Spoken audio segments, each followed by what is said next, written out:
Salut la compagnie, c'est Jules Melon et aujourd'hui dans un Pro Ciné Critique, on va prendre le temps de parler d'un film récent, sorti il y a quelques semaines, Jean-Christophe et Winnie ou Christopher Robin en VO, une comédie dramatique Disney, adaptation live-action des aventures de Winnie l'ourson. Et oui, vous savez que Disney en ce moment a pour projet de faire quelques films live-action, celui-ci en fait partie. Adaptation des aventures de Winnie l'ourson, oui et non, puisqu'en fait il s'agit d'une suite ici, donc d'un truc totalement neuf et original, mais avec donc nos petites bestioles d'enfance en vedette. Tigrou, donc Winnie l'ourson évidemment, Tigrou, Coco Lapin, Maître Hibou, Bourriquet et j'en passe, Porcinet aussi évidemment. Transposé donc dans un film avec des vrais acteurs, et eux donc en image de synthèse, peluche, machin. Parmi ces acteurs-là, nous avons d'ailleurs Ewan McGregor. Eh oui, quand même. Obi-Wan Kenobi dans la prélogie Star Wars, Big Fish, Trainspotting, et on en passe. Ce gars a une énorme carrière. Et ici, il joue dans un film destiné pour les enfants, une sorte de comédie dramatique quand même. Alors, destiné pour les enfants, oui et non. Et c'est d'ailleurs tout l'intérêt du film. Est-ce qu'on pourrait s'attendre, adaptation live-action des aventures de Winnie l'ourson, à ce que ce soit un film donc Disney pur pour enfants? Eh ben, pas tout à fait. Voilà. Et je sais que ça a pu en embêter certains. Si vous aviez l'intention, parce que maintenant il n'est plus à l'affiche, mais si plus tard vous avez l'intention de regarder ce film en DVD avec vos enfants, faites attention quand même, parce que je pense que ce film n'est pas destiné aux moins de 8 ans. Au moins. Voire peut-être presque la dizaine. Parce qu'il aborde des thèmes assez adultes et assez matures. Et c'est à la fois d'ailleurs la qualité et le défaut du film, je trouve.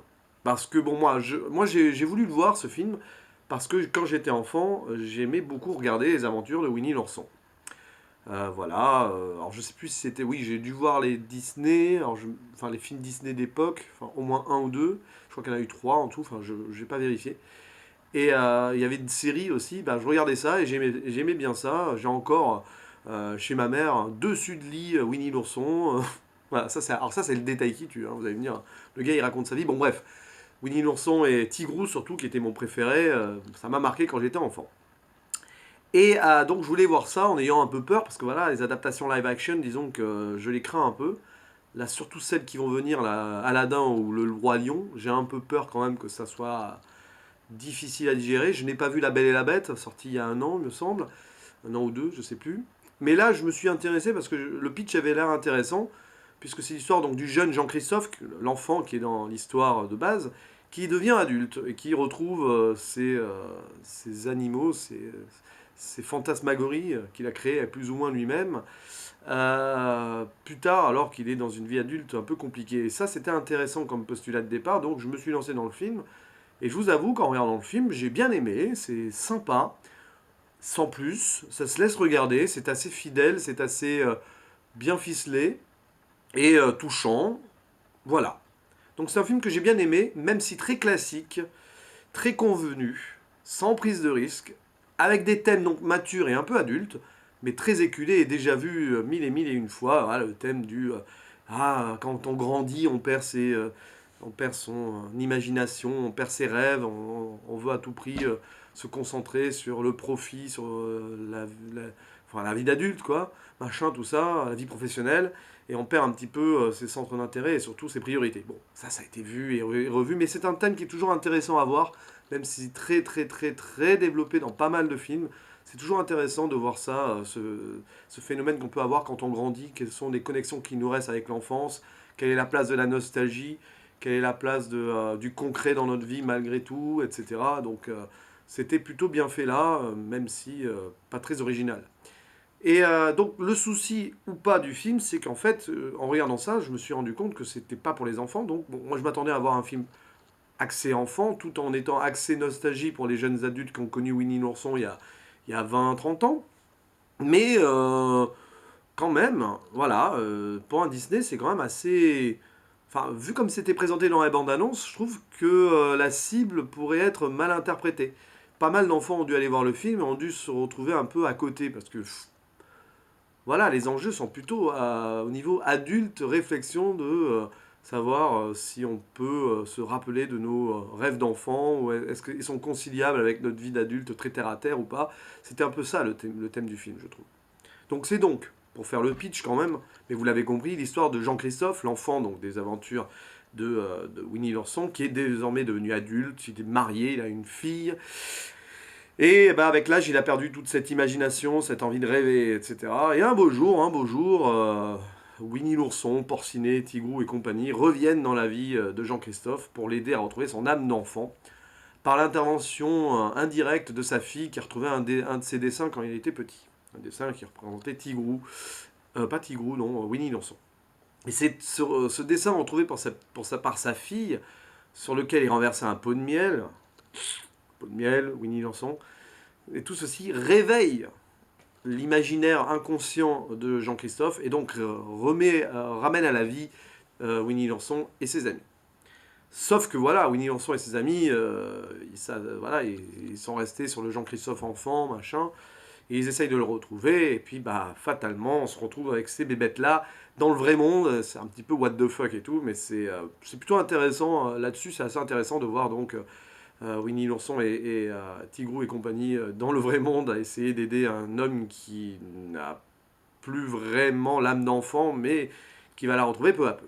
Alors c'est intéressant parce que le film se lance sur des pseudo-flashbacks où on voit donc Jean-Christophe enfant.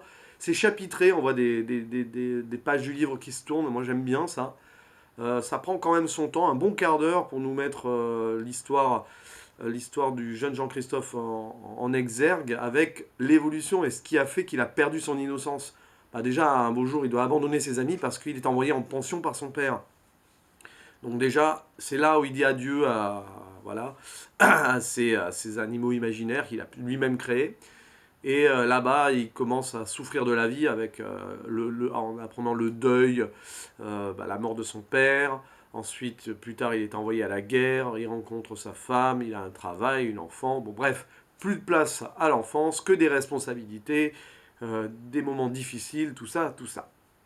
Et bah voilà, donc des années après, alors qu'il est responsable dans une entreprise de bagages, il doit délivrer un projet à la va-vite et tout, et ben ça y est, ils reviennent et ils vont essayer de l'aider justement à régler ce problème professionnel, mais aussi ses problèmes personnels, parce que avec sa femme et sa fille, c'est pas top. Il reproduit un peu les erreurs de son père, il veut envoyer sa fille au pensionnat, il pense qu'au travail, machin, tout ça. C'est classique, hein, on reproduit toujours les erreurs de ses parents, machin. Et bah, grâce à ces animaux-là qui deviennent réels, on ne sait pas trop comment, par quelle magie, mais en fait, ils ont existé, en fait, c'était pas une imagination, donc, et ben il va réussir à régler plus ou moins ses problèmes. Et là, à travers des aventures plus ou moins rocambolesques, que ce soit dans le monde imaginaire de la forêt de je sais plus quoi, là d'ailleurs, et ou dans le vrai monde, c'est en deux actes. D'abord, il y a Jean-Christophe qui revient là-bas, retrouver ses amis et tout, puis après, ses amis viennent dans le vrai monde pour l'aider. Et plutôt bien fait, donc. Ewan McGregor est assez touchant et juste dans son rôle. C'est pas le film le plus marquant de sa carrière, c'est clair. Mais je l'ai trouvé très bien. Voilà. Il n'en fait pas des tonnes. Et il joue bien cette nostalgie. Et il joue bien aussi l'homme perdu dans ses responsabilités qui ne prend plus vraiment plaisir à faire ce qu'il fait parce que bah, il est comme un robot, quoi. Il y a une critique ici de la société d'activité à fond, où les gens ne font que penser à demain, à demain, à demain, à demain, à demain, et ne profitent plus du moment présent. Hein. C'est un peu le message que Winnie l'ourson passe à un moment, puisque son jour préféré, c'est aujourd'hui, avec ses amis, sans le moment, s'amuser, prendre du bon temps, et ne rien faire, pour bien faire. Voilà. Donc ça c'est cool, parce que c'est vrai que ça nous ramène, nous, quand on est adulte, à des réalités, parce que vous savez que seul le présent existe au final, et on ne profite pas assez de ces moments présents, que ce soit tranquille devant un film, ou avec des gens qu'on aime, ou tout simplement je sais pas, à s'évader en marchant et tout, voilà. On profite pas assez de ces moments-là parce que bah, des fois, déjà, on prend pas le temps, et puis souvent, malheureusement, malgré nous, on n'a pas le temps, parce qu'on fait toujours plein de trucs, on a toujours des responsabilités. Et donc, voir ce genre de film permet aussi de se reconnecter à l'existence, au moment présent, et c'est pas plus mal. Et c'est bien aussi qu'ils sortent comme ça à l'arrivée de l'automne, parce que l'arrivée de l'automne est propice à ces réflexions-là. Et aussi, c'est les moments où les rushs niveau travail sont toujours les plus intenses. Donc voilà. Après, je l'ai vu, alors ce film, je l'ai vu en VF aussi, pour faire une petite parenthèse là-dessus, parce que j'ai vu que Patrick Préjean reprenait la voix de Tigrou, et j'ai toujours adoré cette voix française de Tigrou, Patrick Préjean. Oh, c'est Tigrou, enfin bon, je suis plus dans le Darico, là, mais c'est pas grave. Roger Carrel, non, par contre, n'a pas repris son rôle de Winnie l'ourson, il faisait Coco Lapin, je crois aussi. Roger Carrel est à la retraite, il goûte une retraite paisible à plus de 90 ans après une carrière remarquable. Astérix, entre autres, enfin, du moins dans le doublage, hein, il a fait des tonnes de trucs, il a été aussi acteur à côté. Et là, c'est Jean-Claude Donda qui reprend la voix de Winnie l'ourson, c'est lui qui faisait la voix chantée aussi de Winnie l'ourson dans quelques passages dans les animations d'avant, donc on ne s'y perd pas. Voilà, et puis il y a aussi Bernard Allan qui reprend la voix de Maître Hibou. Oui, donc je préférais le voir en VF parce que ce genre de film, il vaut mieux le voir en mode esprit libre et en essayant de se reconnecter au maximum à la nostalgie de l'enfance, et les voix françaises ici aident bien.